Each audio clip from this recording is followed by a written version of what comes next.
مت ہونا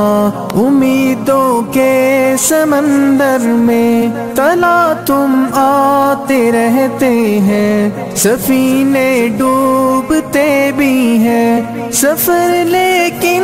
نہیں رکتا، مسافر ٹوٹ جاتے ہیں مگر ملان۔ السلام علیکم ورحمۃ اللہ وبرکاتہ۔ الحمد للہ رب العالمین والصلاة والسلام علی رسولہ الامین، اما بعد فاعوذ باللہ السمیع العلیم من الشیطان الرجیم، رب اشرح لی صدری ویسر لی امری واحلل عقدۃ من لسانی یفقہوا قولی۔ معزز سامعین، آج کا ہمارا اہم دینی اسباق کا یہ 53 نمبر درس 53 نمبر درس ہے۔ آج کی نشست میں ہم کھانے پینے کے آداب جو ہیں وہ پڑھیں گے۔ کھانا حلال ہونا چاہیے، کیونکہ حرام کھانے سے نہ نیک اعمال ہوتے ہیں اور نہ ہی دعا قبول ہوتی ہے۔ تو رزق حلال ہو اور اس میں اسراف بھی نہ ہو۔ حدیث میں آتا ہے، عمر ابن ابی سلمہ سے رسول اللہ صلی اللہ علیہ وسلم نے فرمایا، یا غلام سم اللہ وکل بیمینک۔ یہ چھوٹی سی حدیث میں آپ نے کافی ساری چیزیں سمو دی ہیں۔ اے بچے، بسم اللہ پڑھ لیا کرو جب، اور وکل بیمینک، دائیں ہاتھ سے کھاؤ، وکل مما یلیک، اور اپنے سامنے سے کھایا کرو۔ اور یہ روایت صحیح بخاری کے اندر ہے۔ عائشہ رضی اللہ تعالی عنہا سے روایت ہے کہ نبی علیہ السلام نے فرمایا، اذا اکل احدکم فلیقل بسم اللہ، جب تم میں کچھ کھائے تو اللہ کا نام لے، بسم اللہ پڑھے۔ فإن نسي فی اولہ، اگر شروع میں بھول جائے، درمیان میں یاد آ جائے، تو فلیقل بسم اللہ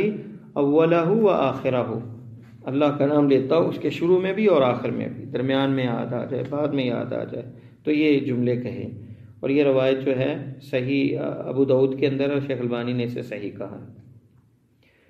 جابر رضی اللہ تعالیٰ عنہ کی حدیث میں ہے کہ جب کوئی گھر میں داخل ہوتے وقت اور کھانا کھاتے وقت اللہ کا ذکر کرتا ہے تو شیطان کیا کہتا ہے، لا مبیت لکم ولا عشاء، نہ تو تمہارے لیے یہاں رات گزارنے کی اجازت ہے اور نہ ہی رات کا کھانا ہے۔ اور اگر وہ شخص اللہ کا ذکر نہیں کرتا تو شیطان کہتا ہے، ادرکتم المبیت والعشاء، تم نے رات کا قیام اور طعام دونوں کو حاصل کر لیا ہے۔ یہ صحیح مسلم کے اندر حدیث ہے۔ اندازہ کریں کہ اللہ کا نام لینے کی کتنی برکت ہے، اور ہر چیز پر اللہ تعالیٰ کا جس چیز پہ نام لیا جائے وہ بابرکت بن جاتی ہے۔ حذیفہ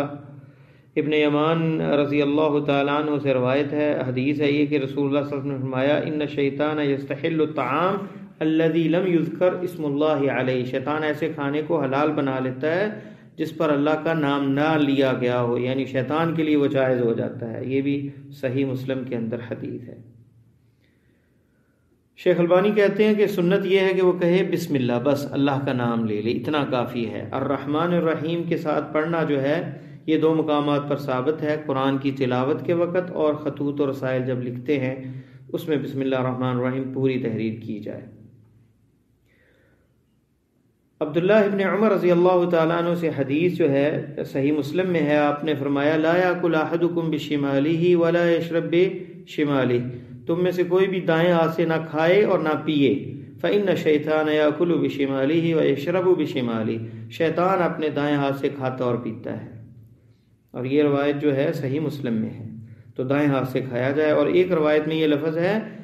وَيُعْتِ بِشِمَالِهِ وَيَأْخُذْ بِشِمَالِهِ، اور یہ ابو ہریرہ کی روایت جو ہے یہ ابن ماجہ میں ہے، اور شیخ البانی نے اسے سلسلہ صحیحہ میں صحیح کہا ہے۔ تو اس میں کسی چیز کو کوئی دینی ہے چیز تو دائیں ہاتھ سے دیں، اور لینے والا دائیں ہاتھ سے، رائٹ ہینڈ سے لے، لیفٹ ہینڈ سے نہ پکڑے۔ اللہ کوئی شرعی عذر ہو، دایاں ہاتھ بندے کا زخمی ہے یا کٹا ہوا ہے یا کوئی پرابلم ہے اس میں، تو پھر بائیں ہاتھ سے کھا بھی سکتا ہے، چیز پکڑ بھی سکتا ہے۔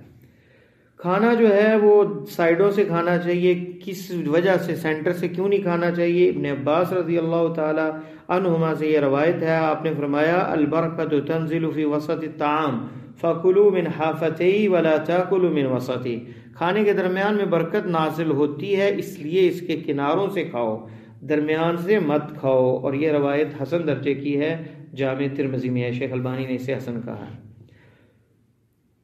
اور عبداللہ ابن مسر کی روایت میں، کلوا من جوانبها ودعوا ذروتها، سائڈوں سے کھاؤ اور اس کی چوٹی سے، درمیان میں سے، اوپر سے نہ کھاؤ۔